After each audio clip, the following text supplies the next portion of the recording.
All right, Ralph Livingston from Cocoa. Welcome, sir.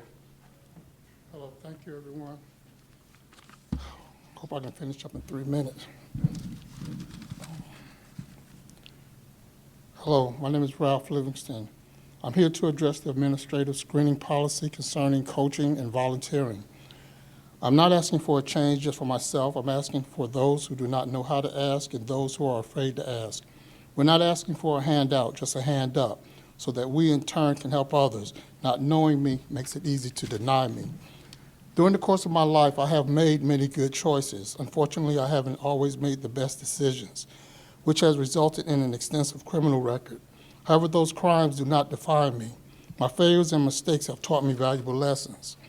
I was born in Rockledge, Florida, and lived on Long Island, New York until the age of 14. I attended Edgewood and Kennedy Middle Schools.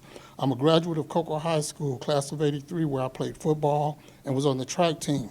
I attended Brevard Community College from January '84 to May of '86, where, while in college, I was voted president of the Minority Student Union and vice president of the Student Campus Council. My first experience with coaching and volunteering was in September of '94 at Jefferson Elementary School in Plainfield, New Jersey. I began as a cafeteria monitor and assistant basketball coach. Shortly, I became a mentor, head basketball coach, and president of the PTA. From 2006 to 2008, I volunteered at Woody Simpson Park Preschool on Merritt Island. I helped with serving the kids' lunches, cleaning up, and reading books to the children. In 2013, I was head basketball coach at Emma Jewell Charter Academy. From 2014 to 2016, I was a head basketball coach at Cocoa YMCA. In 2017, I was head coach for Pop Warner 8-on-8 football program. In October 2019, I was approved to volunteer for Brevard Public Schools. During 2019-2020, I volunteered at Rockledge Christian School, serving as a cafeteria monitor, reading books to students, physical education assistant, and I organized and scheduled a free throw contest for all grade levels. Currently, I'm helping raise 6 grandchildren, 5 boys and 1 girl, ages 6 to 11. Our 5 boys are members of the Merritt Island Pop Warner football teams. My hobbies are playing chess, Scrabble, and writing inspirational songs and poems. I have never had any criminal charges for violence, drugs, or sexual misconduct. I have completed and fulfilled all monetary and court order obligations placed upon me by the courts for my past criminal history. I am now once again a registered voter. To help me pursue my journey as a coach and volunteer, I have been helped by people such as Principal Deidre Walker, Judge Charles Roberts, former principal and 30-year city councilman Richard Blake, retired police officer Lieutenant Nathaniel Hook Sr., former mayor Michael Blake, school board member Cheryl McDougall, police commander Andrew Walters, Principal Thomas Cole, Principal Rick Spikener, and many others. In conclusion, I believe volunteering makes a difference in all lives who participate. I enjoy working with others, helping to strengthen and encourage our youth in a positive manner, and giving back to our community. I humbly and respectfully ask that a change be made to the administrative orders screening policy to allow people to coach and volunteer whom have changed their lives after a period of time. Thank you for allowing me to speak. Thank you, sir. And I'll just put out there for anyone who wants to bite, I'm still happy to look at changing that if anyone changes their mind. I'm still in the same position that I was before, the individuals that he mentioned. Certainly, I think it takes a lot to get them behind you, so if anyone changes their mind, I'll be there to support it. Welcome, sir. Good evening. Evening. Thank you, Commissioner, members, for allowing me to speak on this evening. My name is Anthony Blunt. I live at 4600 Olympic Drive in Cocoa, Florida. I am the current Vice President for Rockledge Youth Football. I am the Minister of the Church of Christ at Lake Nona. I work in banking for the last 12 years. I've been with Rockledge Youth Football for the past 6 years as a coach. I've served on the board for the past 4 years, 2 years as the Vice President. I am a man of faith, and anyone familiar with Paul may be familiar with his statement that we ought to always have our prayers accompanied with thanksgiving. And so I am coming asking on this evening, but I also want to express my thanks and my appreciation to the county, specifically Brevard County Parks and Recs.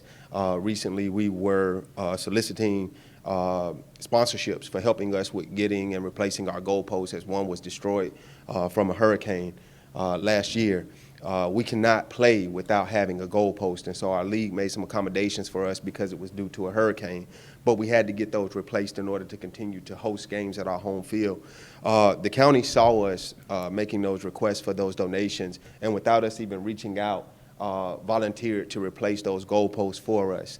And we're very thankful and very appreciative for the county stepping up and helping us with replacing those goalposts. And so I want to come today and express our thanksgiving for myself on behalf of Rockledge Youth Football, our president, Shatina Brown, and all of our volunteers and youth.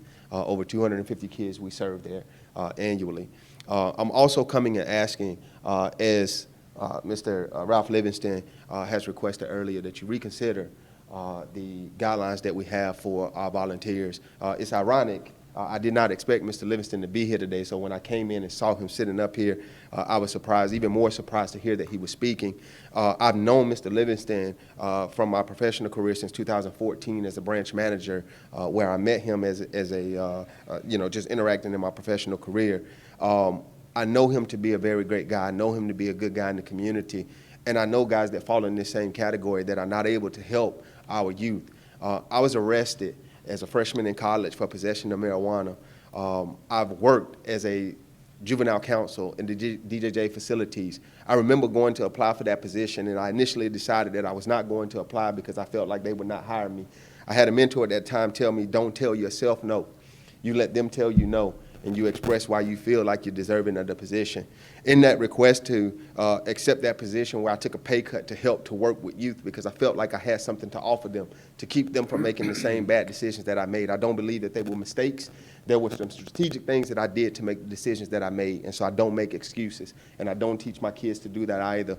And I don't believe that our coaches and our volunteers like Mr. Livingston do that either.